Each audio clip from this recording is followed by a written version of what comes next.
Welcome to Just Scylla. This topic is a big one because we are all impacted by it. You have friends at work. You have friends in your work life. Are they really friends? Are they not friends? Do they want something from you? What is it? This is so confusing. We're going to delve deeper into that. I'm joined by Diane Kline, journalist. Let's talk friends, Diane. Hello, Scylla. Okay, so you are the publisher, the founder of Gazelle magazine and Gazelle Media. Yes. So I would bet there are a lot of people who want favors from you, and they might approach you as, oh, let's be friends. You know, maybe you meet somebody at an event and they want to be friends on Facebook. How do you discern who really wants to get to know you and who wants to get to use you? You know, luckily for me, I've been going to a lot of events for a long time in different capacities. So now I'm going to events as the publisher of Gazelle magazine because that's, you know, what I'm doing now. It's all about Gazelle Media. There was a time when I was just a guest. There was a time when I didn't have a big name attached to me, like a publishing business. I got to see who really was interested in me and who wasn't. How did you figure that out? Did it just take time? After a while, you knew?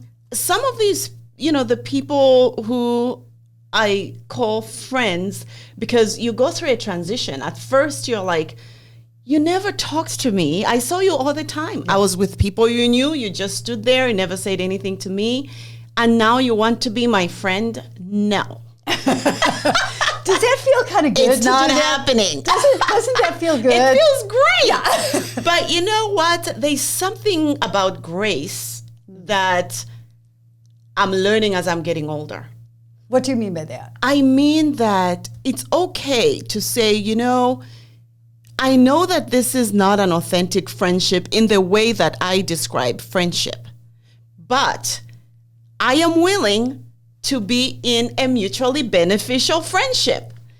So what that means is, I know there's something you want from me, but you know what? There's something I want from you too. So this friendship is going to be a business transaction. Now, whether I say to you, this is a business transaction friendship or not is another thing. But I have a lot of business transaction friends. We need to coin a new word, and instead of friendship, call it bizship. Bizship. You know? I like that. Yeah, and then you know exactly what it is. What about people who you meet and are very attracted to you as a friend and they're pursuing you and pursuing you and they're kind of needy? Has that happened to you? Yes. Yes. I have people who pursue me so much. And the more they pursue, the more I run to the other side because it's too much. Yeah. It's so aggressive. Yeah. It's overwhelming. It's claustrophobic. Yeah. And I'm a Sagittarius, so I need some air around me, you know.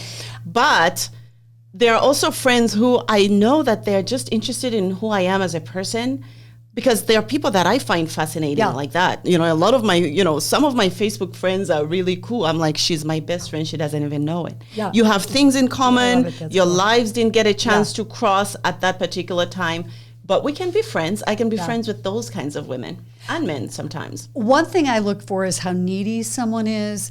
Like, I'm always flattered if they like me and they think I'm a cool person, etc. But if it's too much too soon, I once met somebody, it was a sister of a friend of mine, and we had coffee, and I thought, oh, we're really clicking as friends. And I happened to be doing an event, a humorous event, a comedy event, and she wanted to come, which was fine, a little surprising. But she brought me a gift at the event, and I didn't see the red flag. I thought, oh, that's so nice. And then within a few months, it was so much all the time, and I thought, I didn't need a gift at that. That was too much, you know. Yeah. So I take things so much slower now with friends. But you know, there's one woman who used to reach out to me all the time. She was quite aggressive about it, for what I was used to, and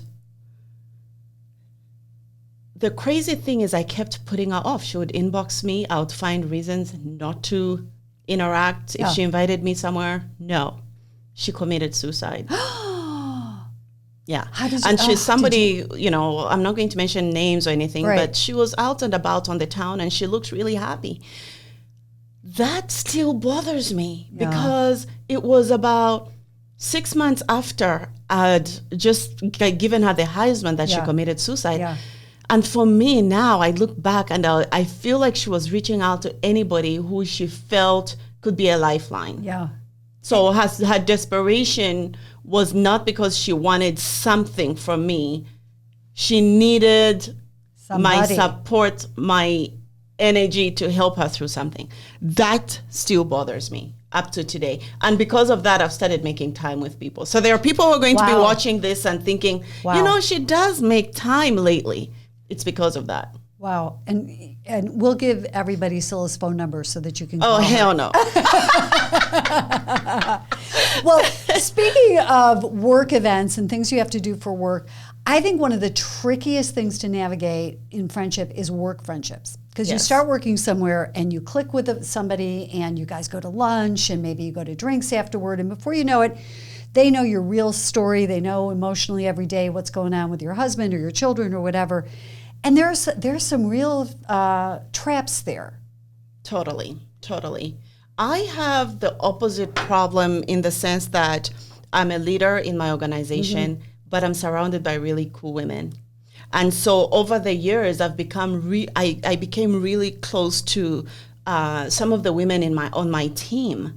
And when it came time to make hard decisions, because maybe their growth with me ended professionally, it totally ruined the friendship. So it's a very hard thing to navigate. And there's no right or wrong way to do it because somebody's walking off with hard feelings. Yeah. So it's made me careful about how close I get to I was just going to say, have you changed now in terms of how much you'll connect with them emotionally? I think I'm learning to connect with people who have their own lives.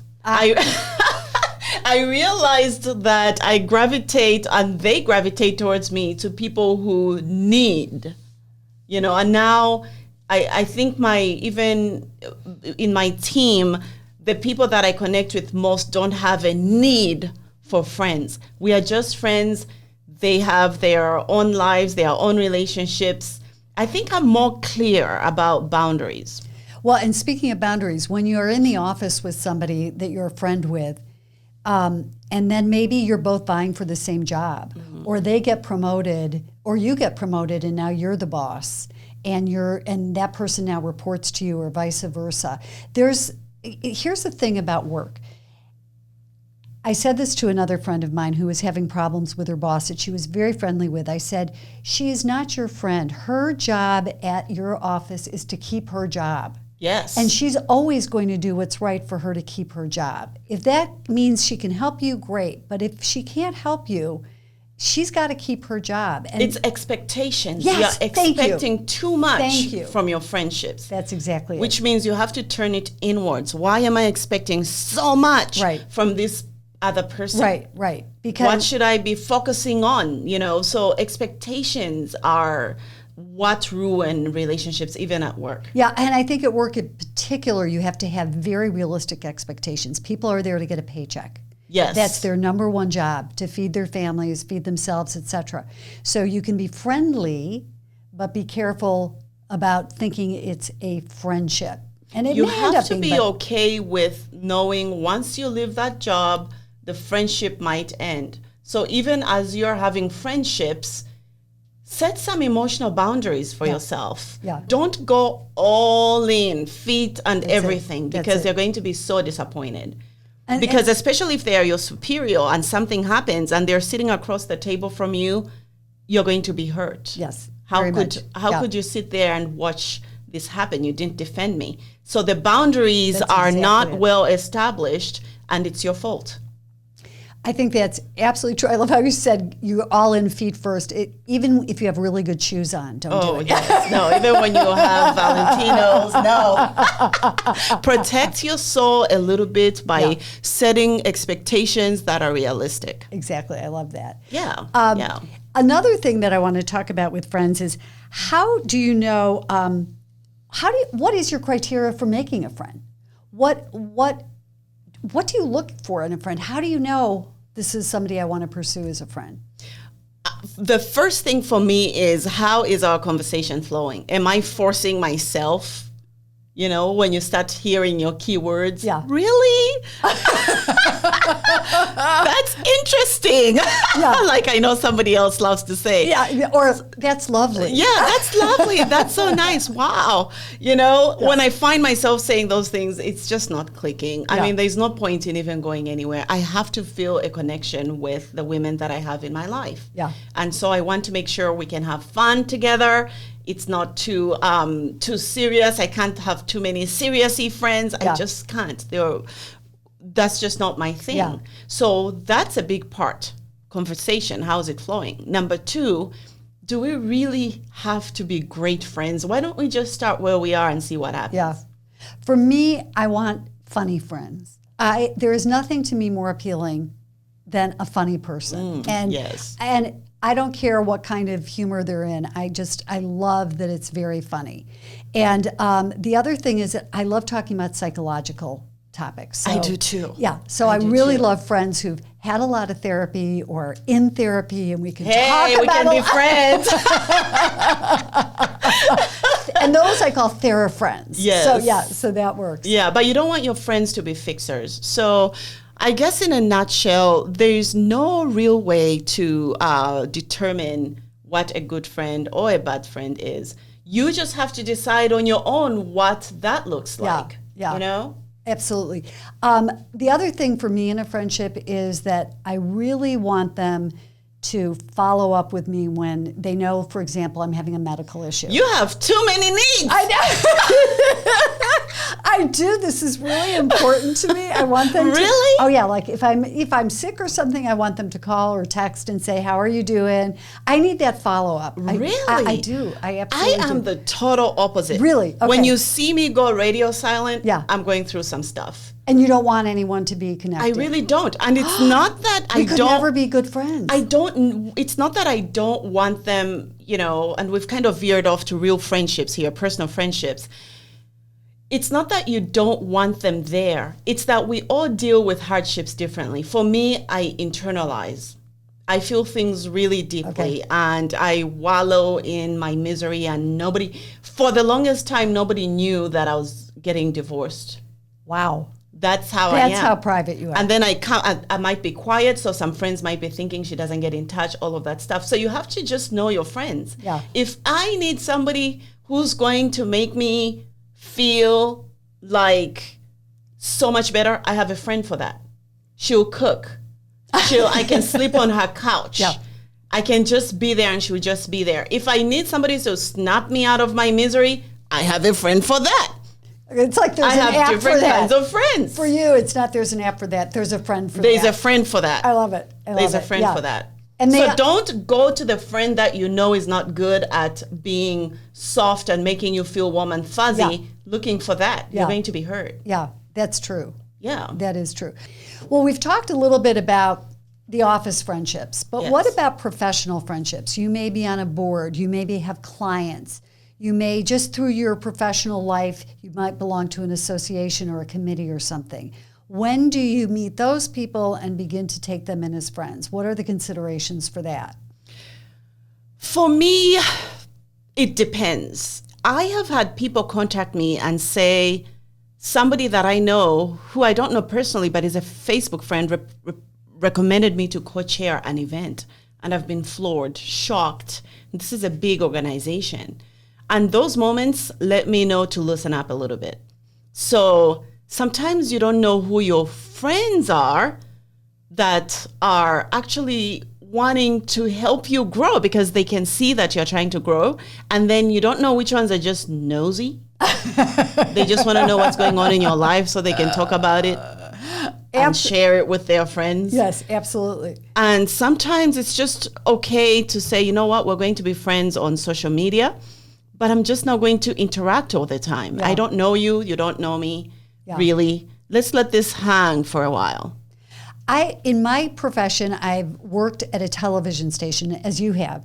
And when I was in charge of PR, when you are in charge of PR at a TV station, people always need favors from you. And that's okay. I understand that. But I made I confused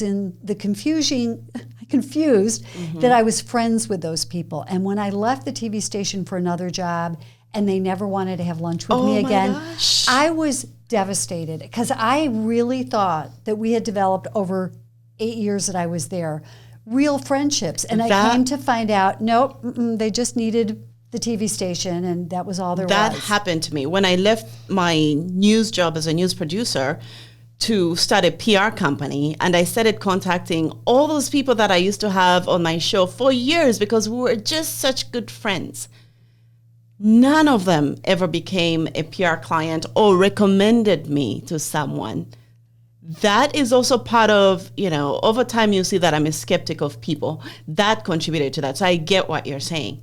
What I learned from a professional standpoint, and it's advice somebody much older gave me, is that in each role that you hold in your life, you have to prove yourself. Ah, that's good. So it's pretty presumptuous for you to know just because they knew you in a different role. Yeah. Because they're also working with money and their resources, and you're just starting out. Why should they invest that time and money in this new venture of yours? Prove yourself. Right. Right. And I totally get that. And I'm understanding, though, that you really thought that you were friends, so they don't have to give you a job, but maybe give you a break. A recommendation. Something, because make time. You were friends in your mind. But you know what's so crazy? Some of those people are now back. I love because it's not even that they supported Gazelle as it was starting. Gazelle has made it. Now they want something. Guess what? They're back. So what do I know? Yeah, what do you do? This is a transactional relationship. How much are you going to pay for what you're asking for? Yeah. This is a business transaction. Let's make it mutually beneficial. I love it. Now, you sit on boards. I have sat on boards. I have run boards. And I think there's a very interesting relationship between board members because you spend a lot of time together. You're driven on the same mission. You might spend time at lunch or meetings. And you think you're friends, and then you leave the board and there's no contact at all, even though you might reach out. It's like, who are you? I don't know you. I find that very off-putting. Do you know what I've come to the conclusion of? My friends are my family members, my siblings, those relationships. My friends are the people I've known for a very long time. Those I let get under my skin. Everybody else, it's fair game. I don't know you. I don't know where this is going. I'll take a chance. If it doesn't work out, it doesn't work out. Expectations. We set such high expectations. We're back to that word again. Yes. Yeah. And I like what you just said. There are certain people I'll let get under my skin. But until I know that we are really close and this is authentic, you're not going to get under my skin. And in the end, truthfully speaking, friendships can be very, very enriching. So I don't want to be jaded. You don't have to be jaded. There is a way to reach a happy place with friends. And if all else fails, be friends with your family. See you next time.